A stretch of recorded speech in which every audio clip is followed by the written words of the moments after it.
everybody, this is Daniel Garza, and welcome to another episode of Put It Together podcast, which is actually on my HIV Positive Live page. So if you're watching HIV Positive Live, for everybody else who is linking in, welcome. This is Daniel Garza, host of Put It Together podcast. I am transmitting from my Positive Live page, HIV Positive Live page, because today is National HIV Testing Day, and we want to talk a little bit about HIV testing here in the States. I'm going to see if, let's see, for everybody out there, again, my name is Daniel Garza. I am a host of Put It Together podcast. Today, we are transmitting from the HIV Positive Live page, sharing with you information about getting tested. For those of you that don't know, I've been HIV positive for the last 18 years, almost 18 years. It'll be 18 in September. And just a couple of years ago, I was lucky enough to have, thanks goes out to the folks at Radiant Health Centers, formerly known as AIDS Services Foundation, who were the guys that sponsored me to get my certification. You have to go through certification here in California.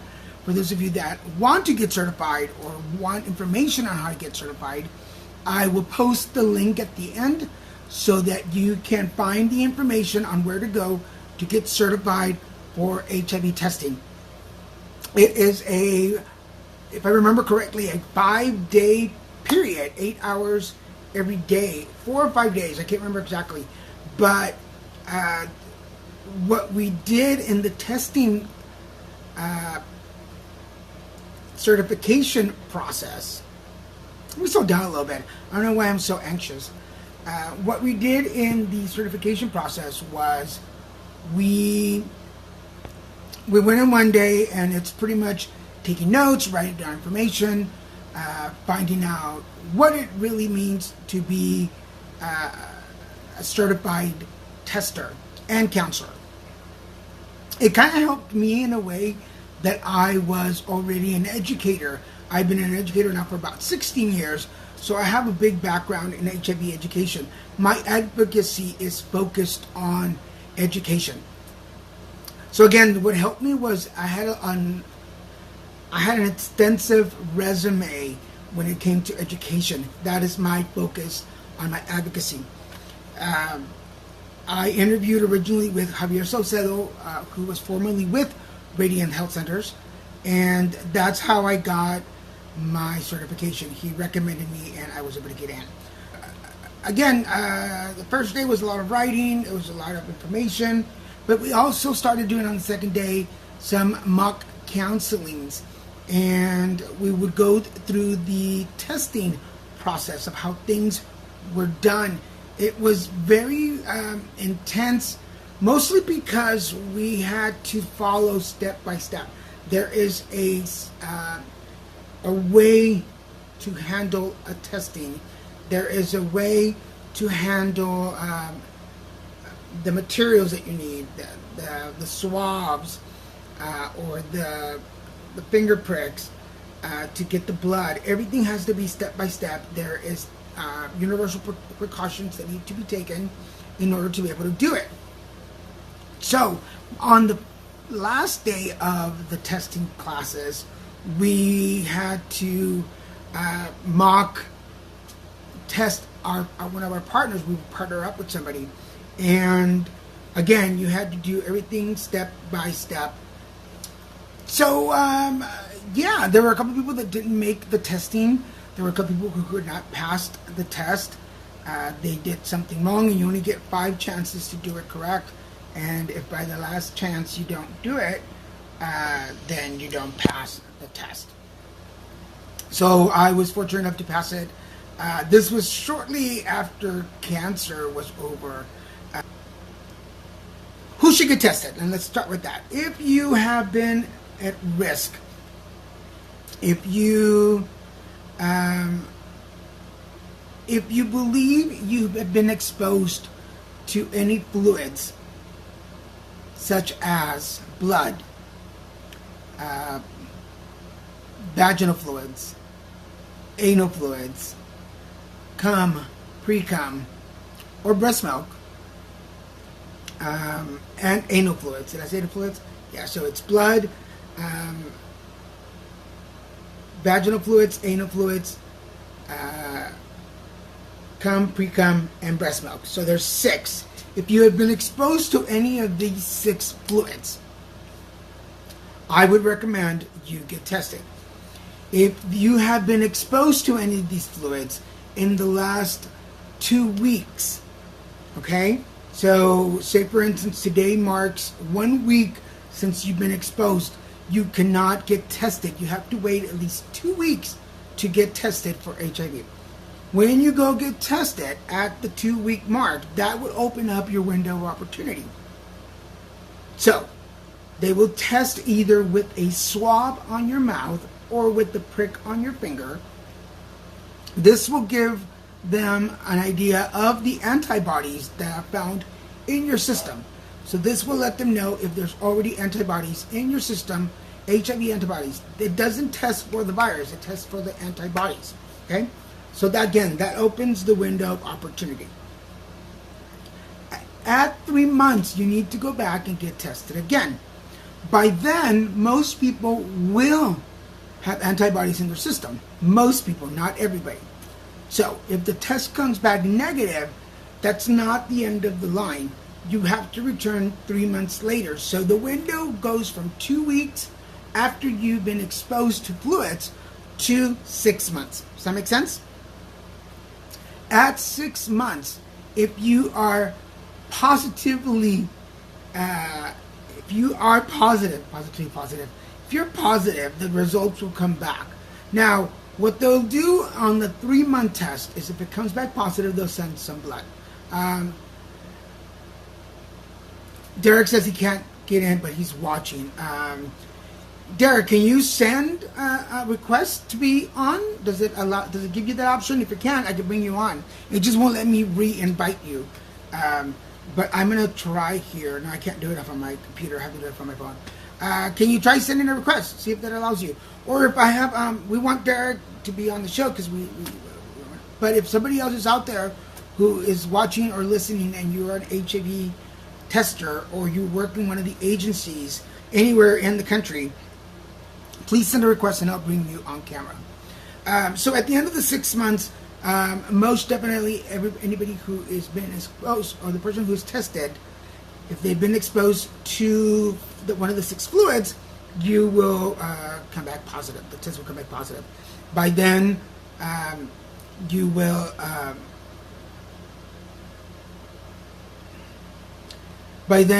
know if you are positive. I don't know what's going on. Derek can't get on, but so those are the 6 fluids. The ways that you can get infected are through sex, mostly through sex at this moment. Syringes. If you are a drug user who uses syringes to shoot up, that can be a way. Now, a lot of things have changed since I was diagnosed back in 2000. Many things have changed since then. One of is the campaign of U equals U, undetectable equals, oh my God, I just forgot. Untransmittable. Thank you, HIV gods. Undetectable equals untransmittable. That means that when you have an HIV test done at your doctor and your results come back undetectable, that means the likelihood that you are able to infect somebody are less. Another thing that has changed is PrEP, pre-exposure prophylaxis, and that is a pill that you can take once a day. Usually it's Truvada. It's the main pill. I believe there are some other pills. Forgive me if I didn't do the research on that one. But Truvada is the mostly known one. So if you are taking Truvada, which is PrEP, and you are HIV negative, okay, the likelihood of you being infected by somebody who is not undetectable, this virus is detectable, okay, is minimal. There's like a 98% chance of you getting infected, of you not getting infected. 2% chance, and that's pretty much the last numbers that I got. If somebody has something different, Derek, even though you can't chime in, if there's some information you can post or write, I would appreciate that, any information you have. And go ahead if you want to write in who you're with, so that people can still look you up and find information, even though you can't be on camera. I'd like to share your information so folks can find you. Derek, just to let you know, is with the hashtag End the Stigma campaign, and it's Drek, Angels and Warriors. It's DREK, Angels and Warriors, all one word, hashtag. So look those up, and I'll post those again so you guys can find them. What else can I tell you about getting tested? Make sure wear a condom, even if you are. Look, let's be honest here. A lot of guys, a lot of folks, not just guys, a lot of folks, I'm going to use the word folks. A lot of folks like to have sex without protection. Cool. Make sure that you ask the right questions. Make sure that you trust the person that you're with. Make sure that you are on PrEP or taking some precautions to do it. So if you're not going to use condoms, take other precautions. Make sure that you are protected. Make sure that you're either on PrEP, and that's pretty much it right now. If you don't want to use a condom, make sure you ask questions. Make sure that you take care of your body. You need to. One of my things when I first started educating was that assume everybody's positive and take care of yourself. You only have one body, so make sure that you take care of yourself. Make sure that you take care of your body. Make sure that you watch out for yourself. PrEP is a great way. Condoms. There's also female condoms. If you are in a relationship and you are the submissive or the bottom, male or female, and your partner does not like to wear a condom, there are female condoms that you can wear, and those can be inserted into the vagina or the anus and offer the same protection. They're a little bigger in size, and I don't have one here. I know, I'm so unprepared, and I apologize. I just got back from New York yesterday, and I'm not prepared at all. That's why I was going to bring Derek on to help me out. But there are female condoms that you can wear, and that will avoid your partner having to wear a condom. That will, some guys do it because of pleasure. They feel that the condom takes away some of that pleasure that they have. So if you wear a female condom in the anal or vaginal area, this can solve that problem. Use plenty of lube to make sure that the condom does not tear. This is a great way, especially for guys. If you are a gentleman who likes to have unprotected sex, and we're going to call it unprotected sex. I know there's a lot of technical and politically correct words nowadays, but it's unprotected sex, basically. If you're not going to wear a condom during sex, and you're a man, make sure that you, when you masturbate, you use plenty of lube so that you don't cause any tears on the penis. That way, when there is penetration, there is less probability that any of the fluids will get into the bloodstream. So make sure you watch out for that. What else can I tell you? Get tested every month, every 3 months. I suggest every 3 months. If you are sexually active, every 3 months is a good thing to do. It keeps you constant. It keeps you up to date on your status. If you're not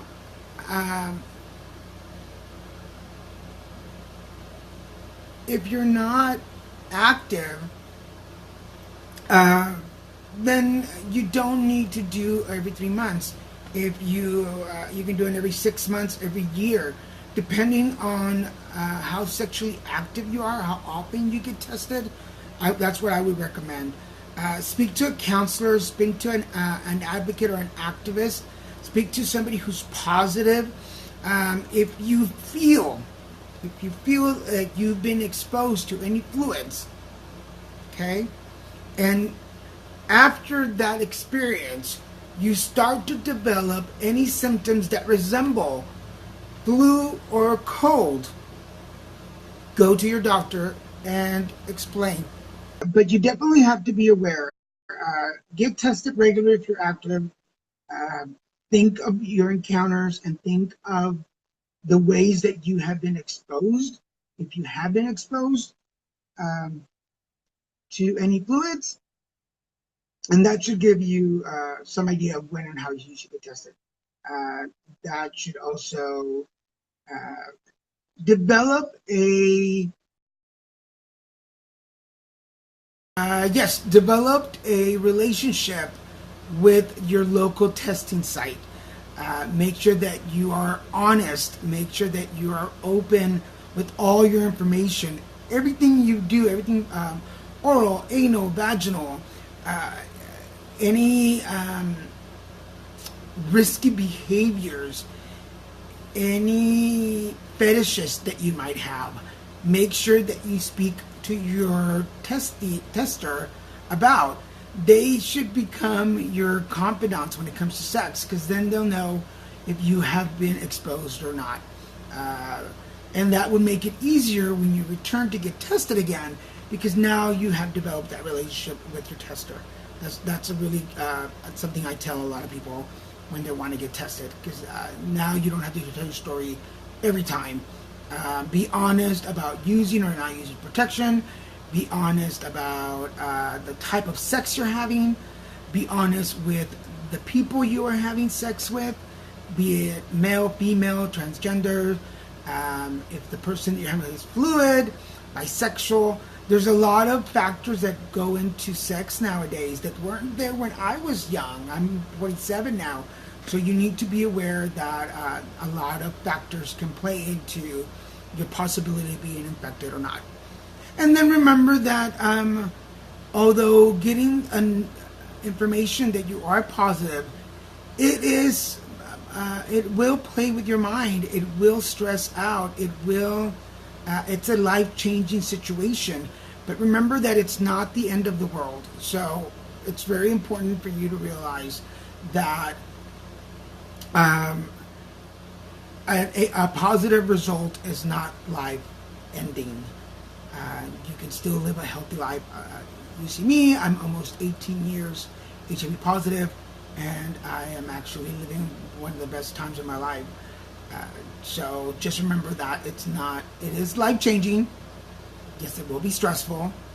Yes, you might go through mood swings, depression, anxiety, anger, resentment. You will go through all the feelings, the mourning feelings. That's MOUR, mourning, because it is life-altering, and there's still stigma and shame associated with it. But remember that there are plenty of people for you to talk to. There are lots of people that will be there to support you. If you have any more questions, you are free to contact me. You can either contact me here on the page, HIV Positive Life, message me. Everything is confidential.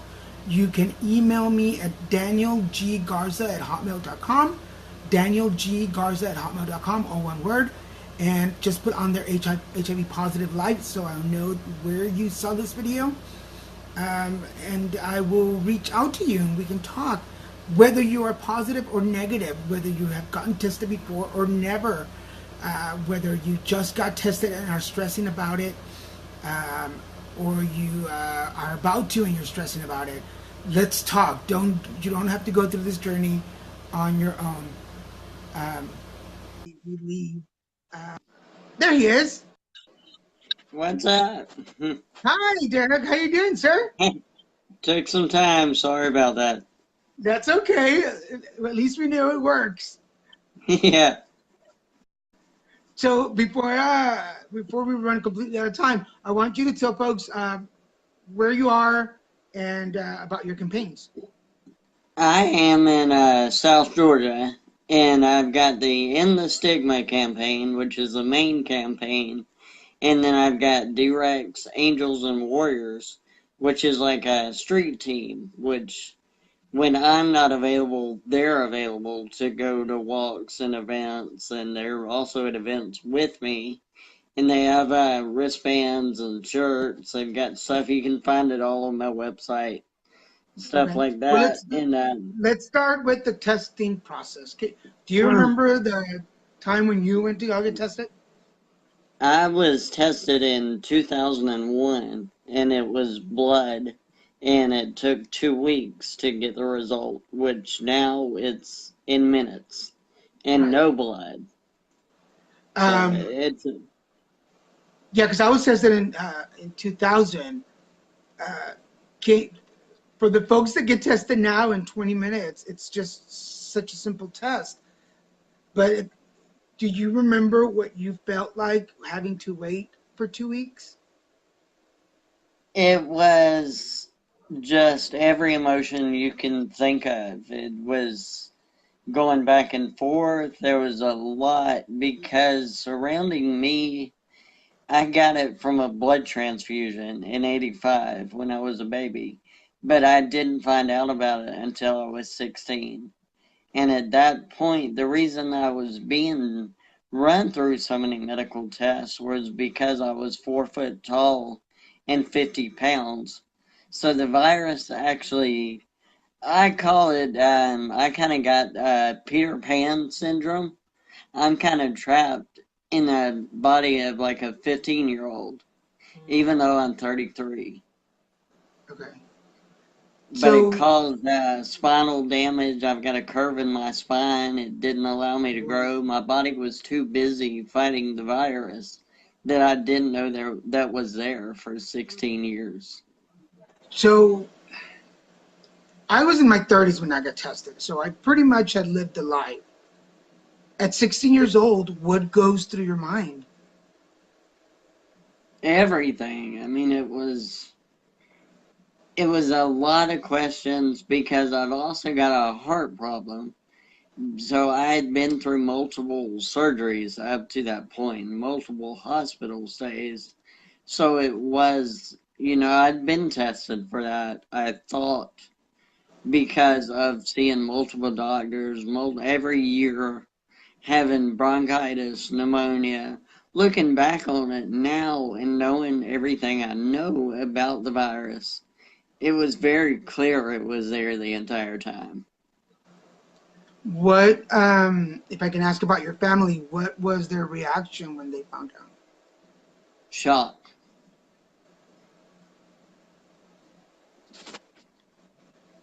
Complete shock for everybody. I mean, nobody's mind wanted to go to that place. Right. We were all expecting test came back negative. We got to do more tests. It was just a big shock. It was That crazy. was that was nowhere near your thought process. No, because at that point in my life, I hadn't even been sexually active. So, I mean, it was a blood. I had 15 blood transfusions. Oh wow. When I was 3 months old, I had open heart surgery, and I was in intensive care for 3 months.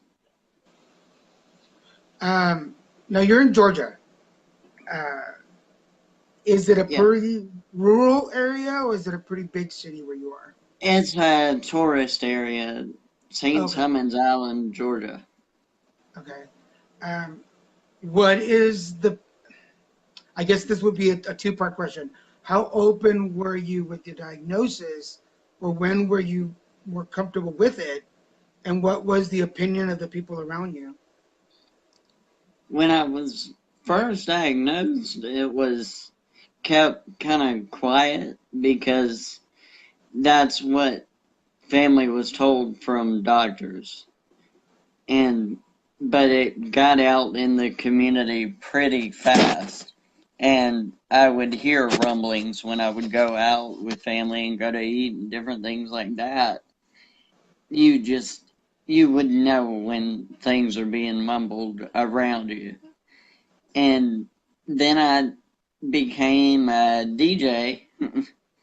And after being a DJ for years, I finally got the courage that stand up and become an advocate. What were your first advocacy campaigns?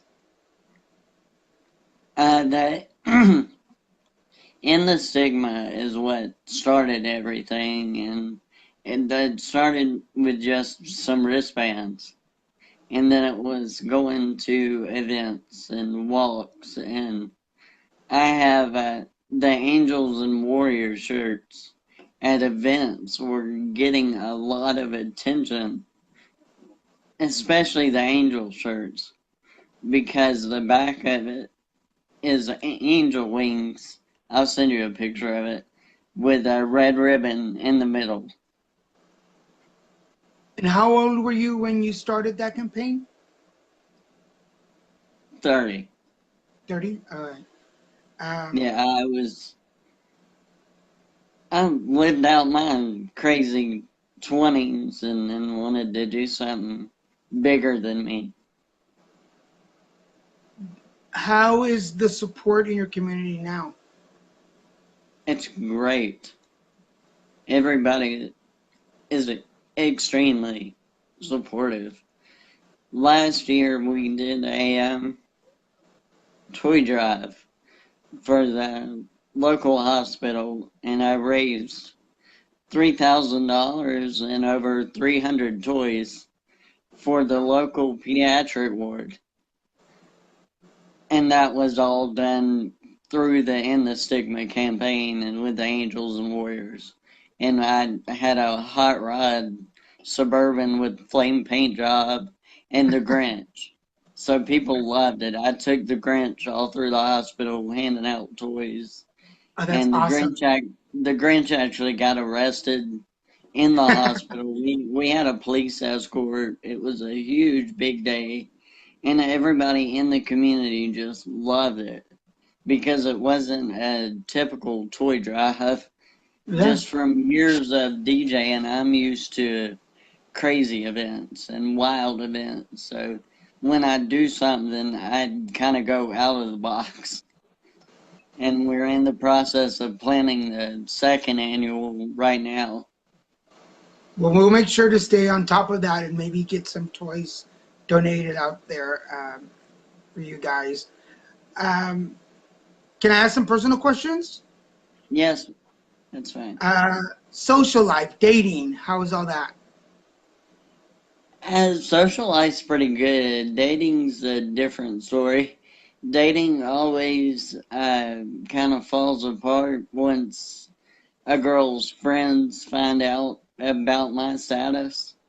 It goes back to the old rumblings and the ignorance, and then it causes fights inside the relationship because I'm having to tell the girl, whoever I'm currently dating at the time, that their friends are idiots because they bought into all the myths and the mosquito thing that came out when Charlie Sheen was diagnosed. And, there's so many.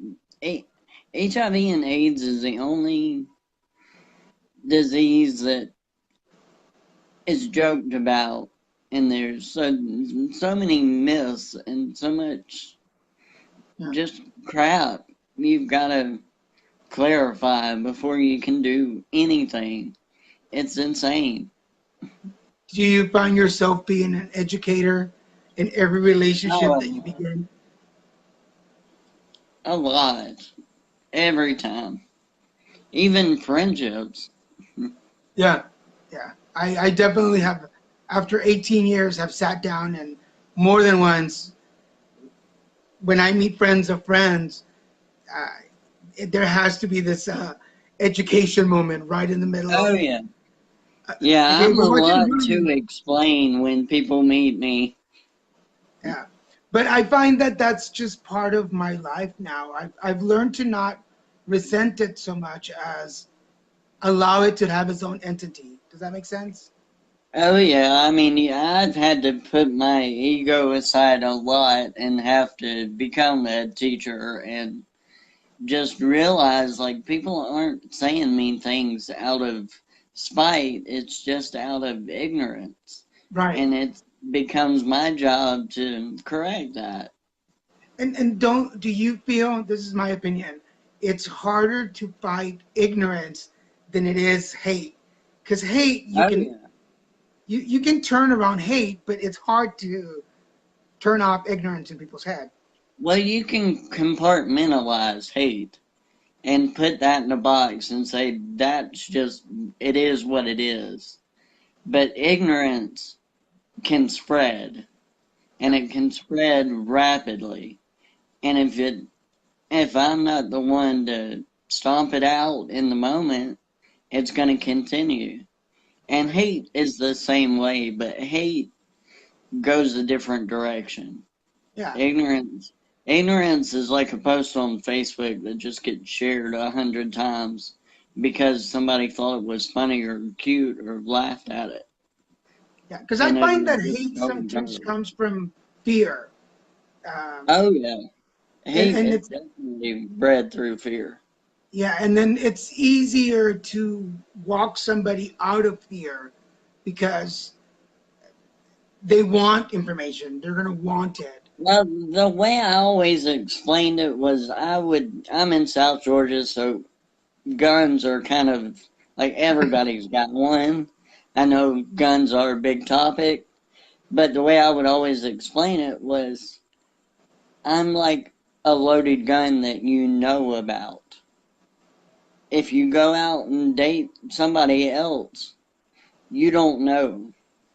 Yeah, If you're not asking them questions, you don't know. yeah, And you exactly. could be laying down next to something that could change your life in an instant.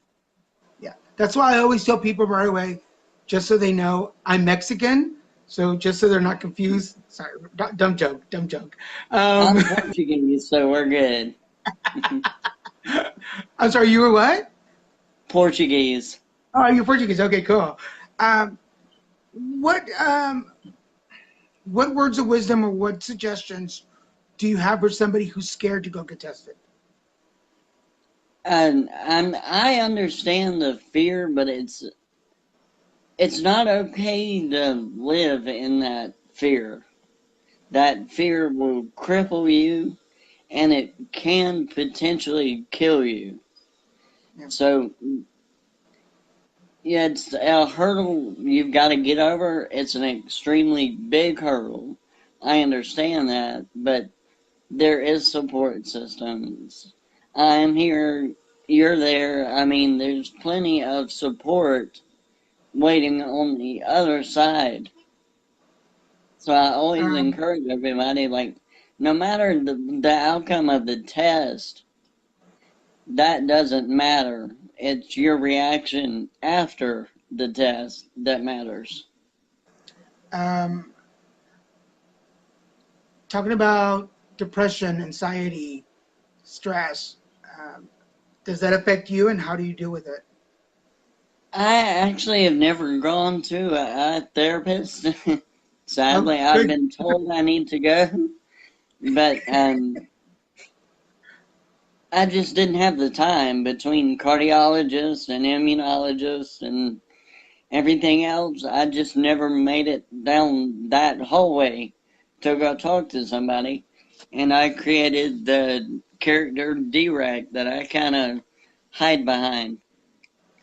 That's kind of the goofball, and that was the guy in the clubs, and that's the guy that created the End the Stigma campaign. All he is ego and jokes and has the ability to stand in front of crowds. So Derek would can't that really do that.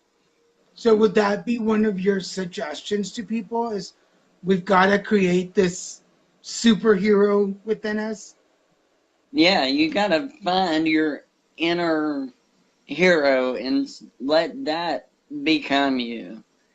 Don't become all the sad parts, the angry parts. Just kind of throw that away and become what you want to become. You can be whatever you want to become. I became a DJ after I was diagnosed Oh wow. because it was a freeing sensation. I was able to go after whatever I wanted, and succeed or fail, it didn't really matter. And I I succeeded. And that's what kept me motivated on the meds. That's what kept me motivated day to day. That's what I enjoy. I turned it into a video game kind of scenario. When I was diagnosed, I had zero immune system, and I had more of the virus in my blood than anything else. So it was a kind of a sick, twisted entertainment going back and seeing the numbers drop, the virus level going down, and the T cells going up. It was kind of enjoyable to know, like, it's working. Because when I was diagnosed, I was within months of death. That reminds me of my journey when I was first diagnosed. Where is your health now? I'm doing great, doing really good. First of the year started off a little crazy cardiac wise. I hadn't been doing the pacemaker checks like I was supposed to. You're supposed to do them like every 6 months. And I was busy working, wasn't really paying attention. And actually, a Facebook memory reminded me that my pacemaker was 7 years old and they last between 7 to 10 years. So I finally got it checked, and it had been red light battery alert for 2 years. Oh my So God. my cardiologist was extremely unhappy with me I'm because sure. I had completely killed the one before that one. And so I was sent down and they replaced the pacemaker. I'm Bluetooth now. This new pacemaker is completely Bluetooth. I'm serious. I come with a remote control. Uh, Sounds like something my boyfriend was like when I had my Portacat put in. They're like, "Do you have one with the USB port so we can just charge them up or plug the phone in whenever?" um, Oh yeah, that's what I tell everybody. I go home and plug in the USB port. Get Like recharged I've for the always next told day. people, like just be on the lookout for the little red light. Like if you see that in my chest, like tell me to go home and plug in. Yeah, kind of like ET. Yeah. um, I almost forgot my next question. Um, this is something that I go through on a normal. I try to do as much as I possibly can day to day or in one day because somewhere in the back of my head, I feel like I'm running out of time. Does that ever happen to you? Oh yeah, I'm extremely. I mean, I know I'm on a timeline. I just went to the cardiologist for a checkup, and I've got 5 years on these batteries.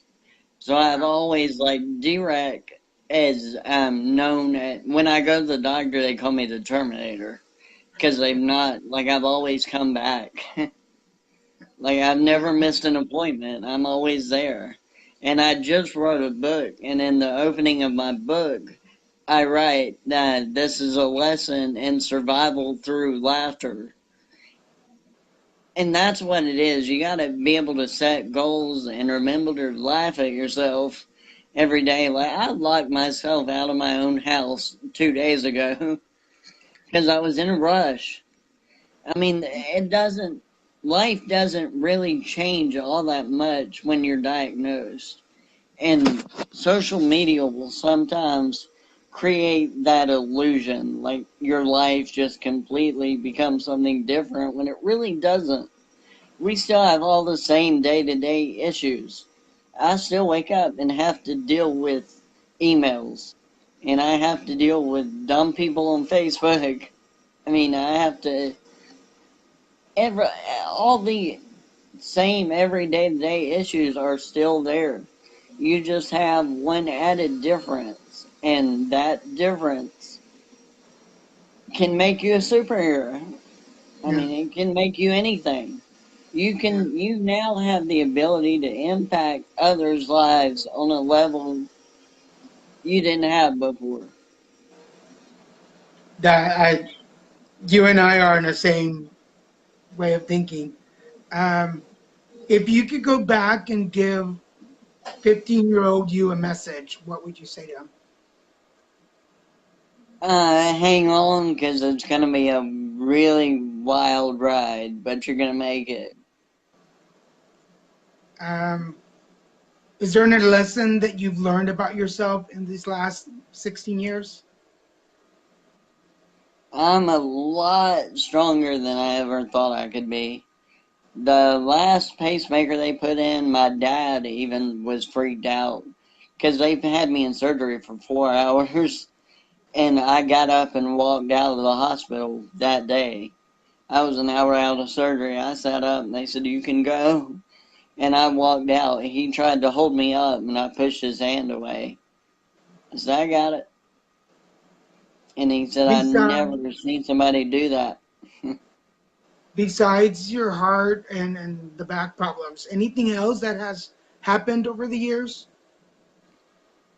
Um, Let me think. There were a lot of respiratory issues when I was younger, which I don't have now. And dental issues I had were really bad when I got diagnosed. The virus had actually ate most of the enamel off all my teeth. So there were a lot of dental issues. I should wear a back brace, but I'm stubborn and I don't. Um, but I mean the issues have become kind of minor now. I focus on the two main, which are the virus and the heart. So Everything you else, have I'm like I can handle. so you have your campaign, you have the book that you just wrote. What's your next goal? Book tour, trying to set all that up, kind of go around, see if I can make some people laugh, because there's hundreds of stories that are just hilarious. There's one I was in when I first got diagnosed. I'm in Georgia, so I'm a Georgia Bulldog fan, and they sent me to the University of Florida, the biggest rival of the Bulldogs. So there's a lot of funny jokes with that. I went into a surgery one time down there wearing Georgia Bulldog pajama pants, and I came out with a nurse with a wash rag washing my arm, and I asked her what was going on. They had put University of Florida temporary tattoos all over me and stickers all over the bed. So That's being a bulldog in Gainesville was extremely dangerous. that's funny. There was Um, also a time I got a day pass to get out of the hospital down there, and I went to Hooters to go eat lunch, and my nurse from the day before was working there, and she was not happy to see me. I got sent back to the hospital by a Hooters waitress. I guess not many people can claim they've been sent to the hospital by a Hooters waitress. So that's Yeah, there's that. Yeah. I walked in with my IV hand wrapped up, and they had given me a pass for a few hours to get away. And of course, I go to the one place that someone knew me. Talk about luck, man, on that one. That was such a Well, crazy day. I hope you'll come on my Put It Together podcast show and talk about your book. I All would love right, to be able to definitely. read it. I'd love to read it and have you on the show so we can talk about it. Okay, we can definitely do that. And so again, tell the folks what your campaign is about and where they can find information. You can find me at derekcanas.com, DerekCanas.com, and there's a lot of good information there. It's got articles from different websites daily that change. I blog on there. I write all the dumb stories, the crazy stories, the day-to-day things. You'll see the dogs, Bruno and Bailey, which are the campaign managers and the secretary. They're two little Shih Tzus. They're hilarious. They're all the time getting into craziness. They were reading the book a couple days ago. There's some pictures of that. And it's all fun. I try to keep everything very lighthearted and fun. The campaign is about ending the stigma, but we do that through laughter and humor because that's what keeps us human. That's what brings us all together at the end of the day is the ability to laugh. And being in hospitals, you better be able to laugh because they have no modesty. You're going to be in a lot of different positions that are uncomfortable that when you look back on, hopefully you'll be able to laugh or you're going to end up either in tears. I've done both. So, So, what can you share with somebody who is newly diagnosed and is sitting home and they found this video and they're going through their own shame and secrecy and stigmas? I grew up in the 80s, so I relate all my stuff back to what I grew up watching. I watched Rocky and Karate Kid. I love the underdog stories. Watch something like that, something where somebody's overcoming something, and use that to inspire yourself. Yeah. My favorite movie to watch when I'm feeling low is Remember the Titans. That is Oh yeah, that's my go-to movie. Um, it just always makes me feel like there's nothing that I can't do. That the only person or thing in my way is me, and that I need to get out of the way and just do it. Um, and for some reason, I do reflect back to being a kid, and when I was bullied, and people telling me not to be a sissy and stop being so, such a pussy, or and that motivates me. For some reason, I recall that and I'm like, stop being such a sissy, Garza. Go do it. And oh I do yeah. it. I love somebody telling me I can't do something or underestimate me. I love that. I love somebody to do that. Like I need that. I need somebody to look at me and go, "Who are you?" Yeah, And then I can just go stand back and give me a minute. yeah. I was always the double dare kid. So I double dare myself all the time to do things that I don't want to do, that I know they're, like you said earlier, it's bigger than me and I need to do it. So, um, well, Derek, again, give everybody your website and the information before we go. And DerekCanis.com. I'm always there. You can message me there. We can chat. There's all kind of fun stuff on there. Just go check it out. Find me on Facebook in the Stigma 912, and I'll be around, guys. I'm always here. Don't ever hesitate to find me online. I'm on Facebook, Twitter, Instagram. We're all over. So just look us up. And what are the two hashtags that you have? Um, in the Stigma and D-Rex, Angels and Warriors. Excellent. Well, I definitely want to go online. Now, you said there's a shop online too. Yes, you can buy the book from the website. I'm currently getting T-shirts designed, and they will be on the website soon.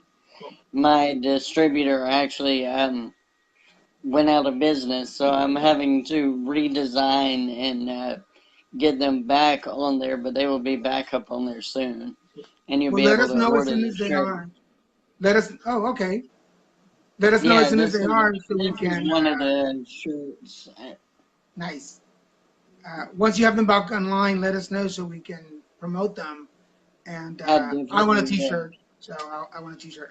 Plus, I'm a T-shirt. All right, yeah, as soon as we get done, just send me a message on here, and I'll definitely get one and a copy of the book out there to you. Excellent. And then again, once you're ready, we'll have the invitations open to come on the show, and we'll do put it together for my podcast episode and talk about that. Derek, thank you so much. I want to let everybody know Derek jumped on. It was a last minute thing. I posted on Facebook like who's available, and he jumped in. After a couple of little technical issues, we were able to get online. Thank you, Derek, for taking the time to be on the show. No problem. Thank you for having me. Good luck out there. We'll be in touch soon. For everybody out there, go get tested. If you have been exposed in any way, if you feel like you've been involved in risky behavior that could put you at risk, go get tested. As you can see, it's not just through sex.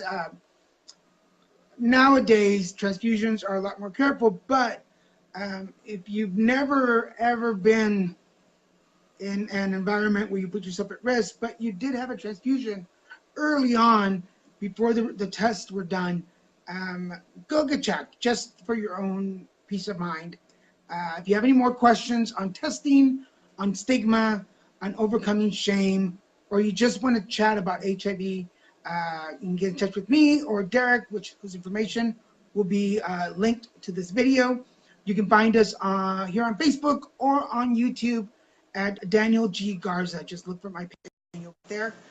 Derek's left already. Thank you, Derek. Go look at derekcanas.com and your support. For now, this is Daniel Garza with Put It Together Podcast. Thanking you all for joining me today. It is it's National HIV Testing Day. Go get tested. Contact your local HIV service agency and get tested. It just brought a lot of memories right now from when I was diagnosed. So take care of yourself. This is Jenna Garcia saying, hey, put it together.